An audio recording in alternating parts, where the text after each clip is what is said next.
Well, greetings once again, my friends and my fellow Titanic fans, fellow lovers of Titanic.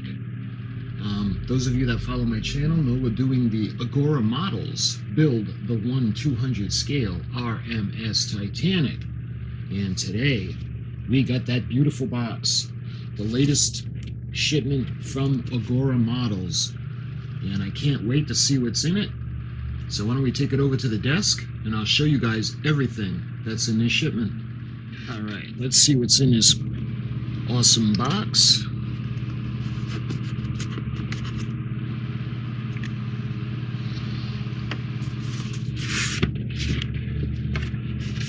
Let's see, agoramodels.com.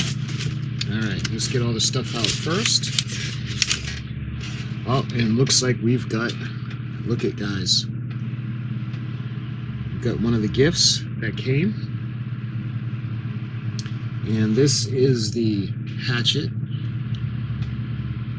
parts work, London, but made in China. Look at that, beautiful.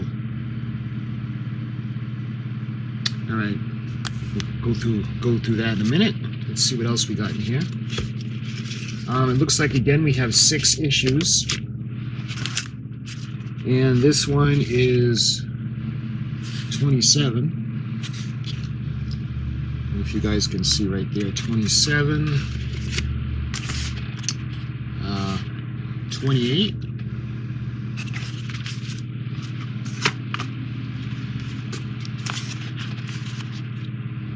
This is 29. So 27, 28, and 29. Let's see what this one is. This one is 30.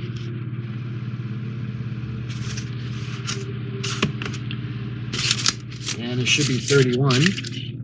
Yep. This is issue number 31. And number 32.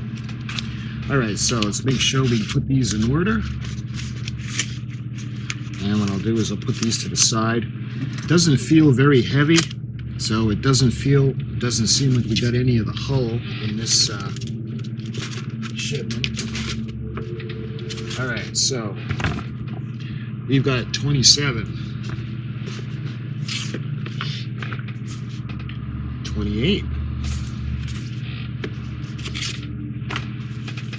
issue 29,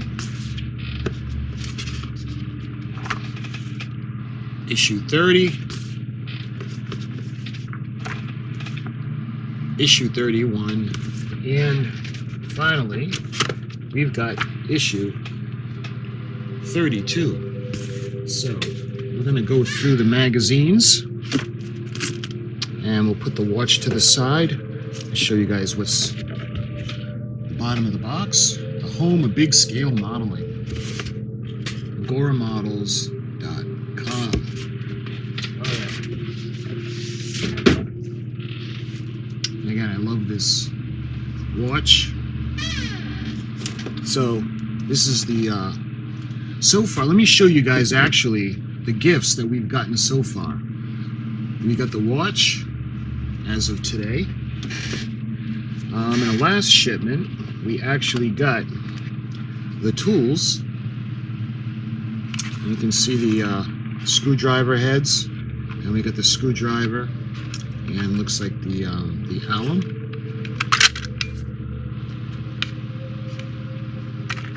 So we got this, and we had gotten the Titanic White Star Line, 45,000 tons, the world's largest and safest steamer in the world. The advertisement. This is to New York from Southampton. James R. Walker and Son, 128 Oxford Street and 24 Regent Street, London. So I love this. I keep this out all the time. I keep this over here, just like that. So those are the gifts that we've gotten so far. And the latest one, we've got the watch. All right, we'll take a look at that in a minute. Okay, let's look at issue number 27. And it shows you coming up in the next issue. It looks like we have more work to do on the engines, pistons, and Giant of the Sea, life on board, and step-by-step instructions. So this looks like the Carpathia. Yep. Carpathia, a steamship of the Cunard Line, was the first ship to arrive at the scene of the disaster. On 15th of April 1912, Harold Thomas Cottam, wireless operator on board R.M.S. Carpathia, received a distress call from Titanic. He could hardly believe what was being transmitted. Incidentally, the R.M.S. Olympic also got a message, but they were 600 miles away and they were unable to render aid right away. You see the Carpathia is a beautiful ship. Maybe I'll do that in future, as a future subject. Let's see. This illustration appears in the press from the time, and it shows some of the survivors from the sinking of Titanic on board a lifeboat as they catch a glimpse of the distant lights of Carpathia coming to the rescue. You can imagine that must have been quite the welcome sight for them.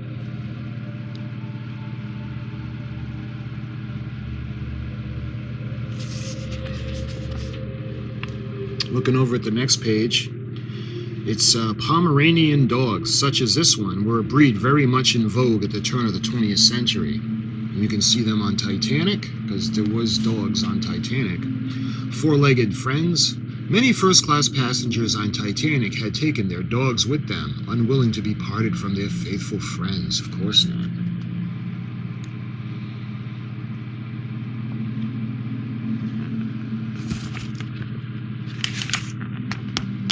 And what do we got here? John Jacob Astor. It looks like he's got a dog with him. John Jacob Astor, photographed with Kitty, the adored family, the Airedale Terrier, which lost its life on Titanic in the disaster. Several witnesses stated that it was Astor who, having realized that the severity of the situation, went to free the dogs from the kennel on F-deck. The next page, you take a look at the precious jewels. Given the ship's luxury and the social status of many of its passengers, there were millions of dollars worth of jewelry on board Titanic. The recovery of items from the wreck between 1993 and 2000 recovered many items of precious jewelry, but there were more riches still lying undisturbed on the bottom of the ocean. In my own personal opinion, I think they should probably stay there. They should remain there. I don't think anything should be taken from the ship. When it comes to the debris field, I guess the debris field is a different story, unless it's obvious that there is a body that was there at one time. But the debris field is different. But the ship, I think, should be absolutely off limits. And you can see a lady with her cat, a little kitty. It's not known whether any of the passengers took cats aboard. Jenny was the ship's cat, and she had kittens, but there is no confirmed evidence of there being others. So the Titanic had a cat named Jenny. I was not aware of that.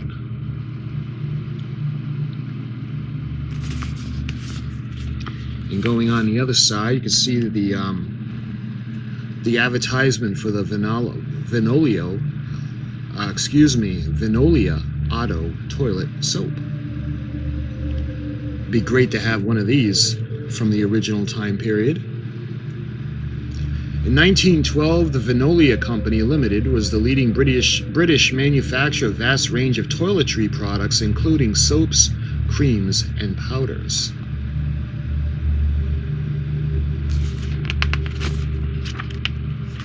And now we go into the build. We got the parts for the second engine. And you can see we've got the pistons, the cylinders, the connection or connector shafts, and the valve rods and the columns.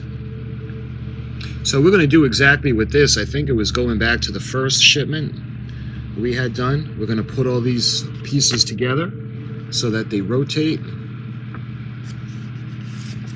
And you can see finally how it's going to go together. You got to arrange them in certain order.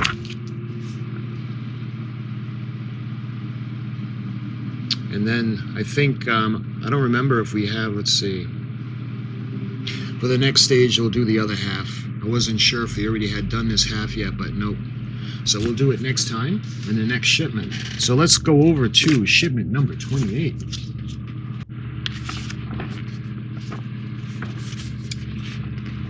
And you can see coming up in issue 29, there's really not going to be a lot. We got those same kind of crank wheels that are going to rotate the pistons. We got the Giant of the Sea, 20th century, step-by-step instructions coming up. And help arrives. This is part 2. 2 of Titanic's lifeboats with survivors on board. This photograph was taken from the deck of Carpathia. I was unaware that any of Titanic's lifeboats had a mast. I'll have to do a little bit of research on that.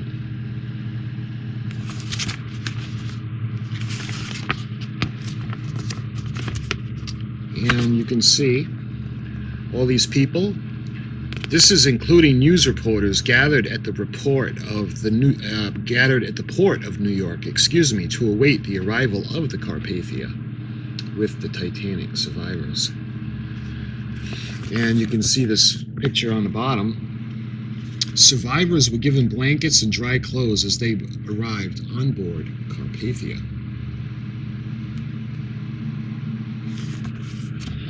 And this looks like Molly Brown. A sign of gratitude for their rescue, a trophy was presented to Captain Ralston by Molly Brown on behalf of the Titanic survivors. That was a nice gesture.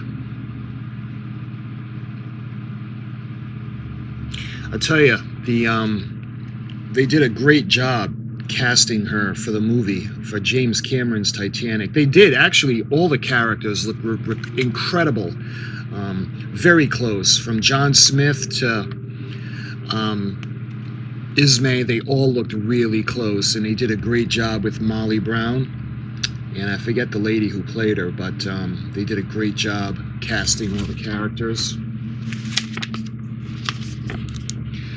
And they actually did a musical for Molly Brown, named The Unsinkable Molly Brown, 1960 stage musical and a 1964 film. 1960 musical and 1964 film came out in the United States, and it's 128 minutes long.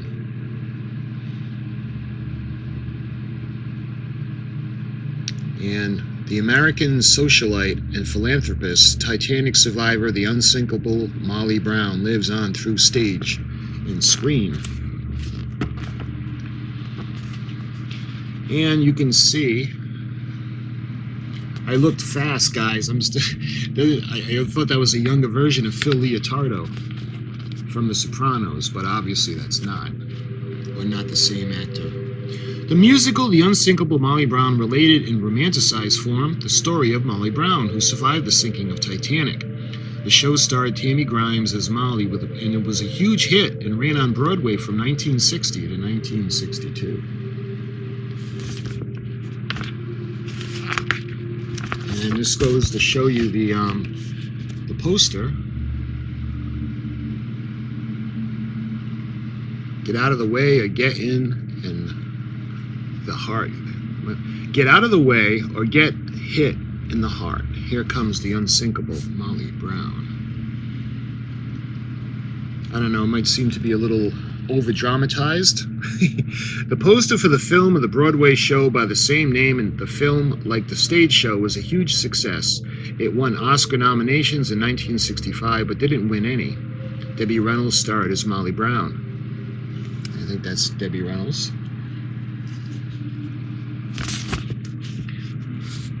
Titanic back on the big screen.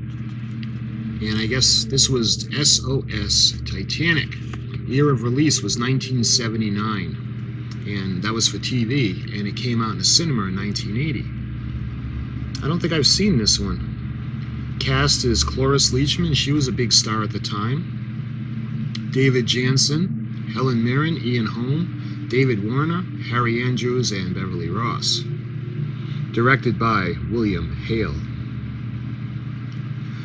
After the celebrated film A Night to Remember was released in 1958, 20 years had passed before anyone had the courage to make a new movie about the disaster. I'll have to look this up. I will put the movie poster up for you guys. Oh, looks like this is it right here. And this is SOS Titanic, a Roger Gimbel production for EMI Films.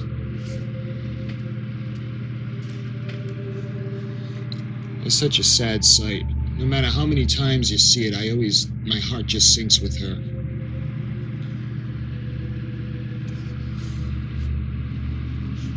And that was in 1979, the original EMI film poster for SOS Titanic. And now we're going to go into the build, and we have the other parts for the other half of the engine cylinders. The connecting rods, the piston rods, and the column for the starboard side. You can see again, we're going to put all the little rods in. So this isn't going to take a lot of time. And again, we're going to check the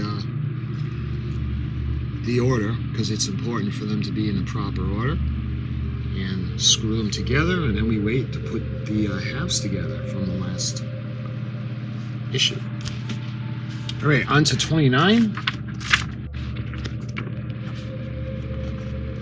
Coming up in the next issue, you can see this is the base for the engines. Base for the second engine, catwalk, exhaust valves, and the plate. And, oh yeah, the exhaust valve. Those were pretty tricky to get on. In this issue, we got 20th Century and the instructions. International Comics and Into the Future.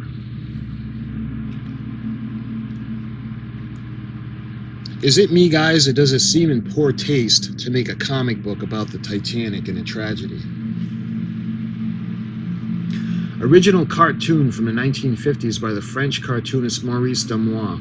Over the years, the Titanic tragedy was a source of inspiration for many illustrators and cartoonists.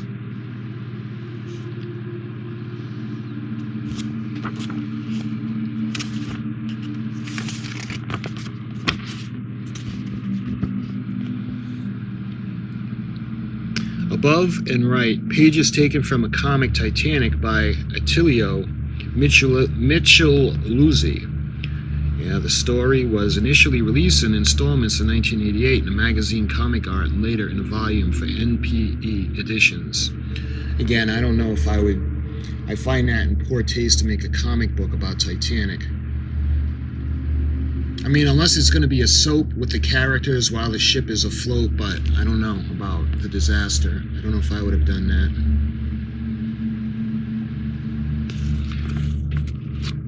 And we got some more on this side. Yeah. I don't think, that's probably why I never heard of it, because a lot of people probably thought that this was in poor taste.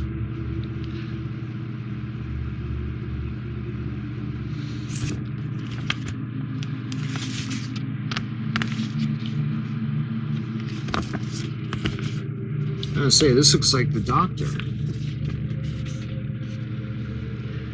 Kyle Minogue and David Tennant in a scene from The Voyage of the Damned, an episode of Doctor Who set on board a space cruise ship named Titanic. So it was the Doctor. I think he's the 10th or the 11th or 12th. I don't know. I'm not sure, so I don't want to say anything to be mistaken, which I most likely am, but he is the Doctor, or one of them.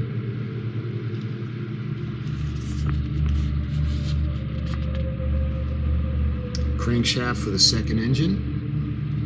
You can see, moving on to the parts, we got the crankshaft, the shaft, the wheel, the flywheel, the cylinder head.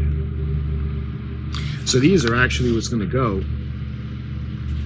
And you can see this is going to be the movement. And then we're going to put them onto the cylinder, kind of like we did in the last two issues.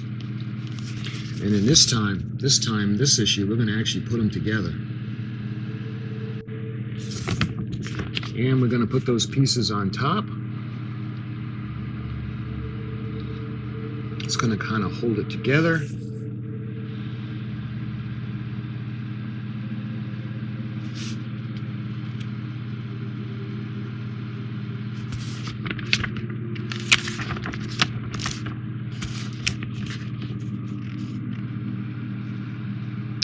kind of the same thing for what we did in the first engine pieces that we used. And that was way back, and I think it was issue 1 or 2.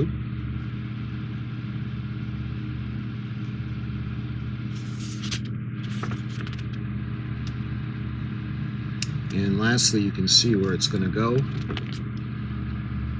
The shaft is going to rest on these, so it's going to be able to turn. Put some screws in, get everything locked into position.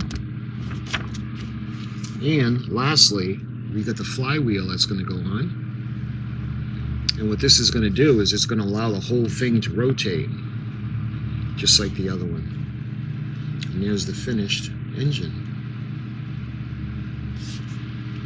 Well, actually, the only thing that left is we're going to do the, I think it's the catwalk and the platforms and all the stuff that's going to go on the bottom.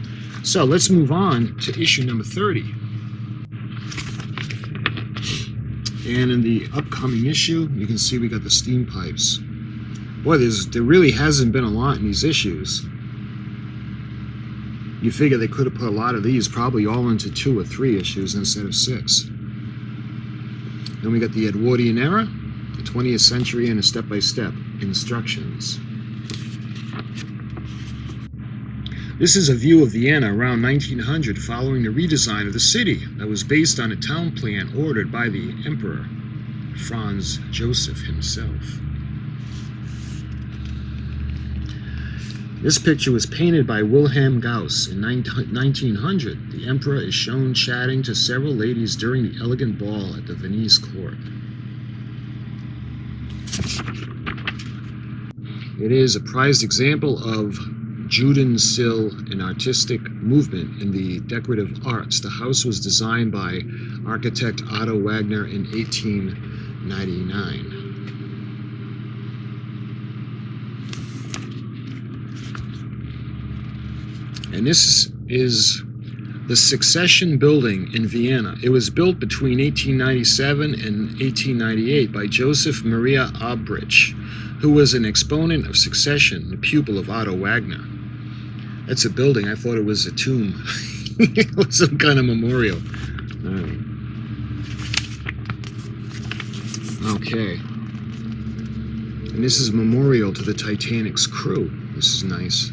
Among the many memorials and monuments dedicated to the victims of Titanic, one of the more unusual is found on High Street in Southampton. This is a memorial fountain that can still be seen today among the ruins of ancient Holy Rod Church. The monument was designed and sculpted by Garrett and Haysom.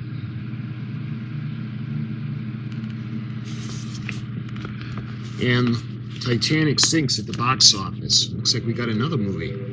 Despite a screenplay based on best-selling novel plus an award-winning director, the team of actors Raise the Titanic proved to be a dud. I loved Raise the Titanic. Maybe because I just love the ship so much, and the model. It was actually a 100-foot model that they used when they brought it up. And my favorite scene is when Titanic is raised, and she still has all her funnels, and she's still in one piece. Now, keep in mind, this is before Dr. Ballard, found and discovered that she was broken in half. But this is from the United Kingdom. 115 minutes. Directed by Jerry Jameson, and Jason Robards was the star. Again, I liked it because I like the soundtrack, I love the ship, the shots of the ship, and I was just talking about, here it is. I love that scene. Poster of the film promising viewers something extraordinary, the raising of the wreck of Titanic. Once they said God himself couldn't sink her. Then they said no man on earth could reach her. Now you will be there when we raise the Titanic. It's actually a different storyline where they're actually looking for something that was believed stolen and actually ended up being smuggled on board Titanic. So that's why they actually had to go ahead and raise the ship. But all that aside, my favorite part of the movie is her. And when they walk onto the ship for the first time and they put the White Star pennant down at the aft end, at the end of the poop deck, it just gives me chills when he's walking through, when he's looking through. It's just amazing. I love that scene. If I can, I'm gonna put it up for you guys if I don't get copyright by the copyright police. And building of the second engine. We got screws, the little piston heads, the steam, the catwalk, the base, the exhaust valves, and the end plates. And you can see how it's going to go on, just like we did for the other engine.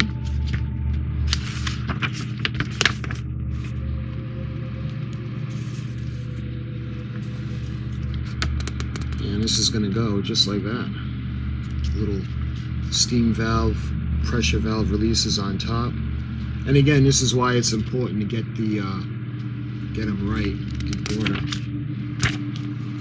And then you can see the end plate. And this is it. So here's 31.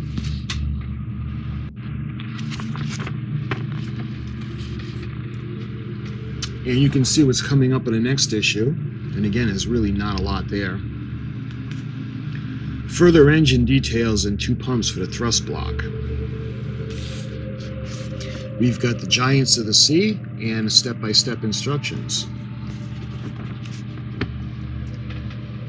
Another ship, the Californian, was in the area the night Titanic sank. After the disaster, people wondered why it had not offered assistance. I believe the telegraph operator, the Californian, was trying to warn Titanic, and I think it was Titanic that told them to shut up or be quiet. Californian, a British steamship of the Leland Line, was at the center of controversy. Why did she not come to Titanic's aid? She was a very pretty ship as well. I love the 4 masts, kind of like the earlier White Star ships, the Baltic, the Adriatic, the Cedric. They all had 4-masted ships. All right, let's look at the map. A diagram showing the location and distance from Titanic of other ships on night of disaster. This map from 1912 shows the positions of the ships closest to the site of the sinking of Titanic after its collision with the iceberg. The merchant ship California would have been near enough to offer immediate help if communications had been worked between the 2 vessels. And this ominous picture. We've got wireless anarchy. This satirical illustration appeared in a New York World newspaper after the sinking of Titanic. The paper remarked that the telegraph operators on board Titanic had been distracted by personal messages for and from passengers, so did not heed the warnings from other vessels about the presence of the blocks of floating ice. Well, that's very true. Californian was the closest ship, but it had stopped all transmission at around 11 o'clock and took no notice of Titanic's distress flares.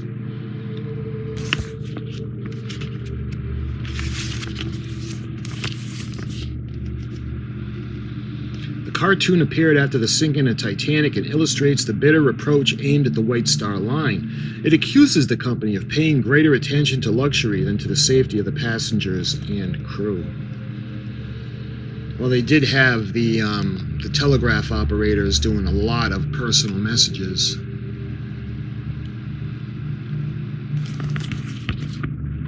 Okay, these are the steam pipes for the first engine. 2 reciprocating engines were assembled in previous issues. In this issue, work is continued on a port engine, which is completed in issue 10. The 2 engines are shown here, right, in almost mirror images of each other. The front of the port engine, which is slightly different from the starboard engine, is circled in blue. Make sure you are working on the correct assembly. The gangways must be positioned upright at 90 degrees to the horizontal as shown in right. Check so that they do not lean inwards, and this would block the connecting rods and the rotation of the drive shaft. You can see the little details that are going to go on.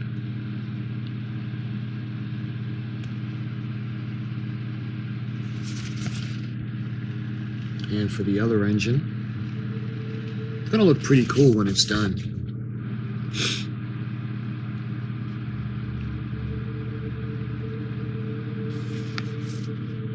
It looks like a steam valve wheel. Can you guys imagine how cool it must have been to be in the engine room and be looking at these things? They're just immense. 30,000 horsepower.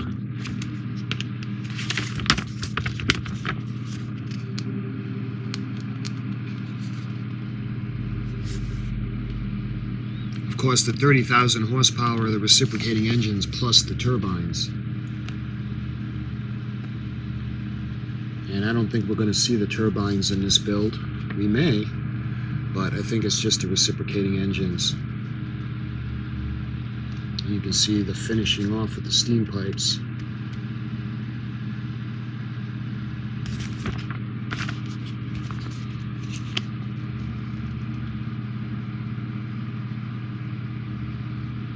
So this is finishing up the engines.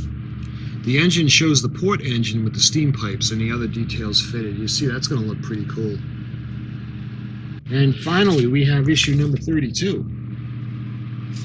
And again, these issues, not very much in these issues. And coming in issue 33, and that's in the next shipment, you can see the finishing pipes for the other engine. And we've got the Giant of the Sea and the step-by-step instructions, the great rival, the Cunard line. You see that? That's pretty cool. Advertising poster for the Cunard line for safety and comfort. Take the old reliable Cunard line established in 1840. With its 4 weekly sales that guarantee the connection between New York and Liverpool. Yeah, so this is really going to start to cut into White Star's market share.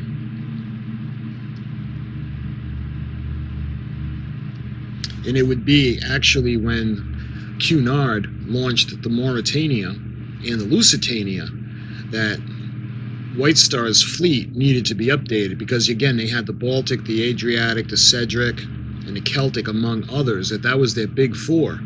And once the Mauretania and the Lusitania came along, the Mauretania actually got the blue ribbon, and they were big at the time. They were the biggest cross-Atlantic liners, and they were luxurious. So the White Star line had to do something to trump that, so that's why we got the Olympic class. And this is Samuel Cunard. He lived from 1787 to 1865. The monument is dedicated to Sir Samuel Cunard in the port of Halifax, Nova Scotia. Above the steamship Arabia was one of the ships used for transport in the Crimean War, left the logo of the company after it merged with the White Star Line.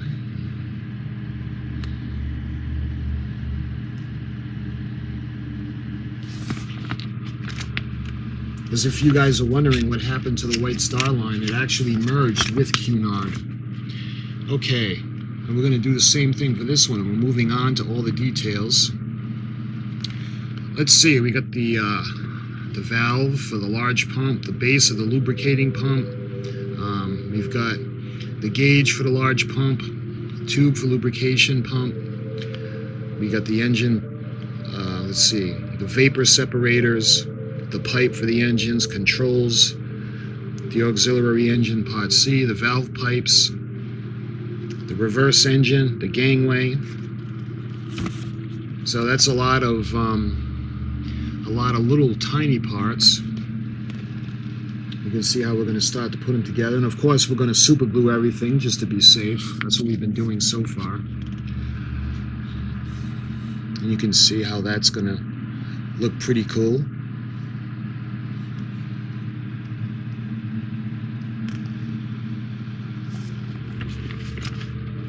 Again, can you imagine how loud it must have been in that engine room? And we got the reciprocating engine so that the access the starboard side. The vapor separator fits against a low pressure cylinder. A lot of detail on this, and these parts are pretty tiny. Maybe in 1/200 scale, but it is still pretty small, as you can see by the thumb.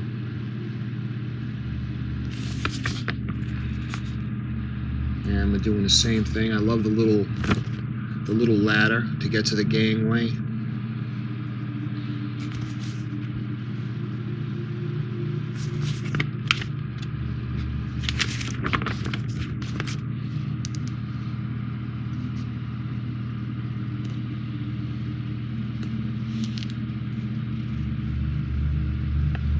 And that's how the thrust block is going to look. Finished. You can see it's going to be screwed onto the platform.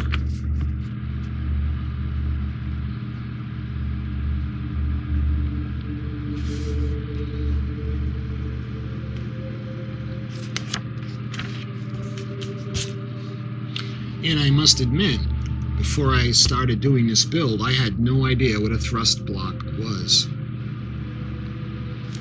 And you can see right there the platform for the engines. You get the thrust block. And that basically is this shipment. All it is we're going to take a peek at issue number 27 right now.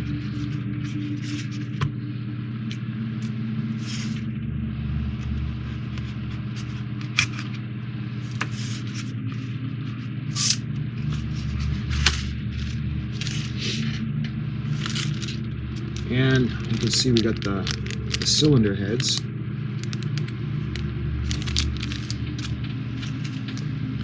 And what else we got?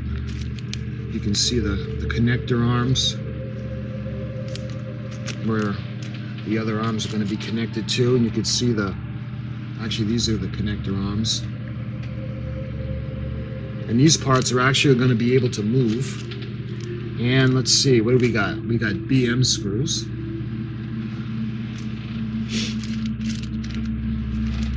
We got more of the arms. And this should be the cylinders, or the cylinder frames. Yep. All right, let's move on to 28.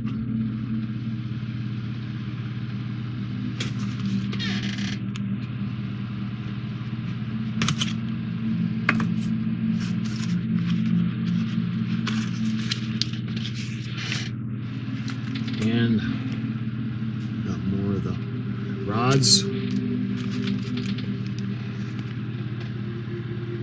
And again, you can see where they're going to click into place so that they can rotate and move. And we got the cylinder heads again. And this should be the other half of the cylinder frame. So let's show you guys. Very nice.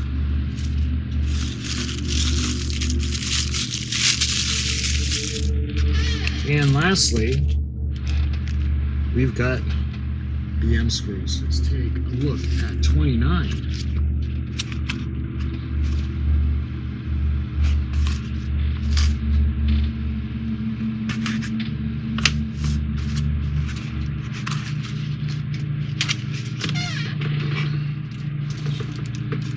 All right, so you can see the flywheel.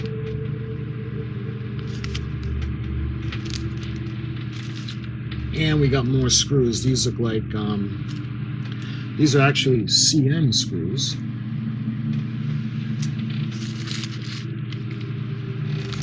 And looks like these little parts are going to go along the engine.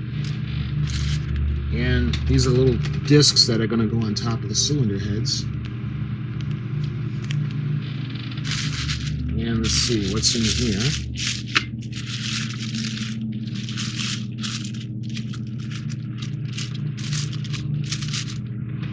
See the shafts.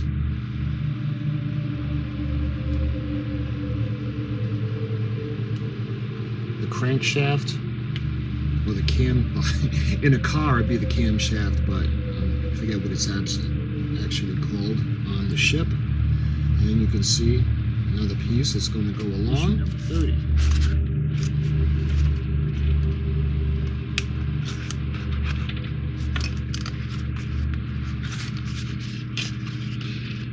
And let's see, we got screws. These appear to be FM screws. And I think these are the steam pressure valves. Ever so small that are going to go on top of the cylinder heads. And this is the end cap right there, or the end plate. Let's see, we've got more. Let me tell what these are. These look like EM screws. And we got the AP screws. And it looks like we got a couple of things. This could be the catwalk.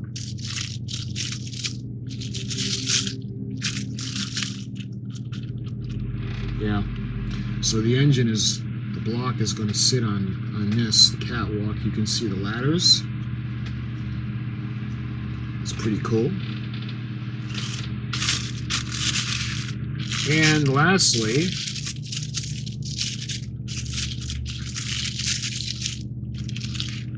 and this is metal as well, you can see where the flywheel is going to go, and the engine is going to rest on this. Actually, it's going to rest, I think, this way. And we're going to look at issue number 31 now.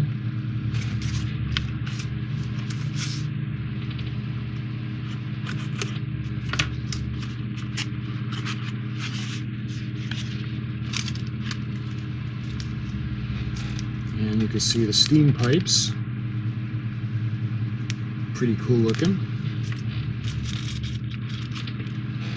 And these little pieces that are going to go on either side of the frame going all the way down. And you can see the little steam valve, little valve wheel. It's pretty cool. And let's see what's in here. You can see we got some steam pipes. That's the big one, and we've got a lot of really, really delicate steam pipes. That one, and that one, and these are plastic. And lastly, we have issue number 32.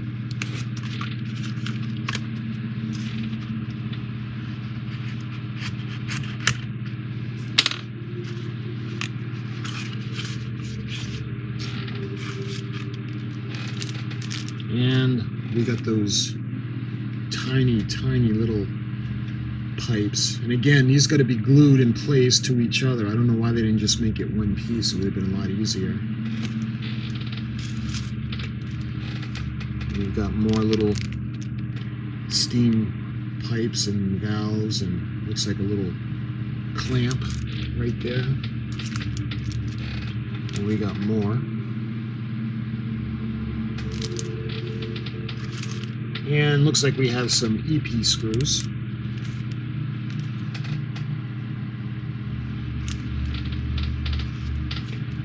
The EP, BM, and those screws really make me miss my Enterprise build. You can see how small these are. And we have FP screws.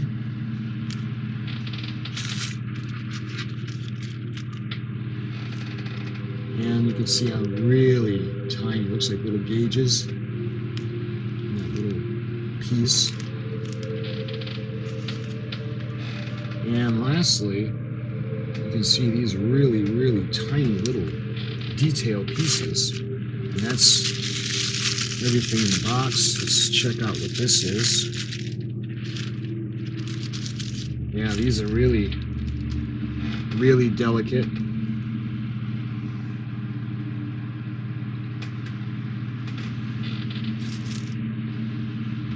I love this. This is going to be the part that's going to be shown. You can see the catwalk, and you can see the staircases. And this is actually one piece too. This is pretty cool. Nice. All right, now let's take a look at the watch.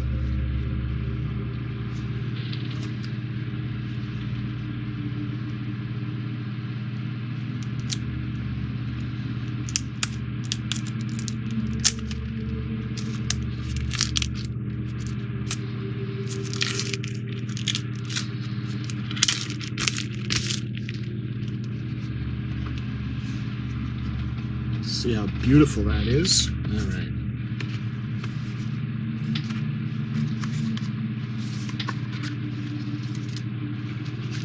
And when you take the whole platform out, you can see behind this they actually have the chain so let's get this open.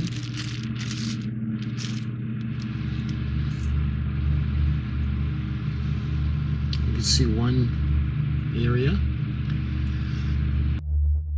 I think this is actually going to go on your clip onto your clothes, whether it's your pocket, on your shirt, or on your vest. And you're going to have this section that's actually going to go, and it's going to go on here.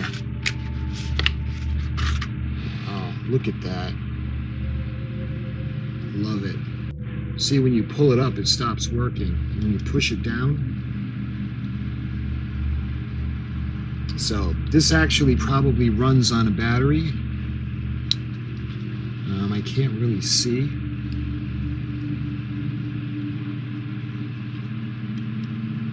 But on the back you can see a beautiful picture of Titanic.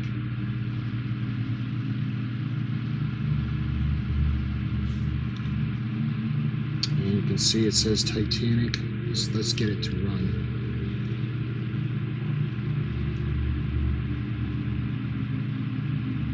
Love this little timepiece. Okay, so this is how it's going to go.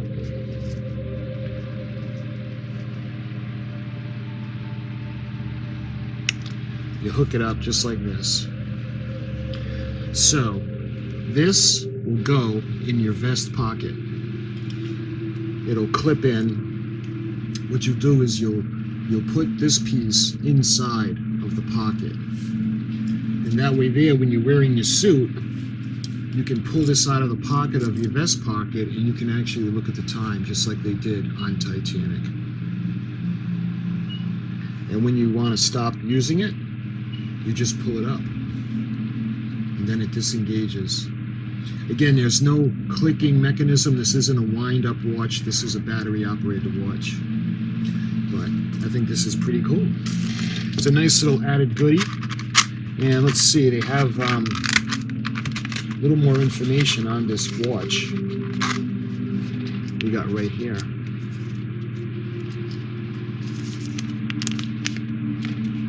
It shows a warranty, things like that.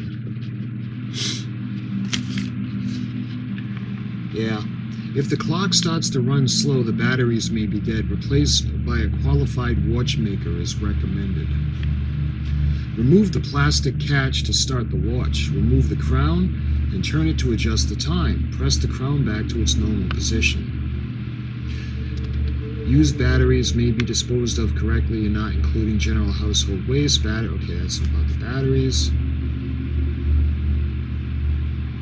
Yeah, so it does run on batteries because there's no tick-tick sound. But it's still pretty cool. I mean, it's a really great piece.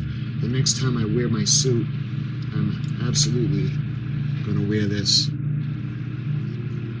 because I don't often wear the vest with my suit, but this is a reason to get it dressed up just to wear the vest.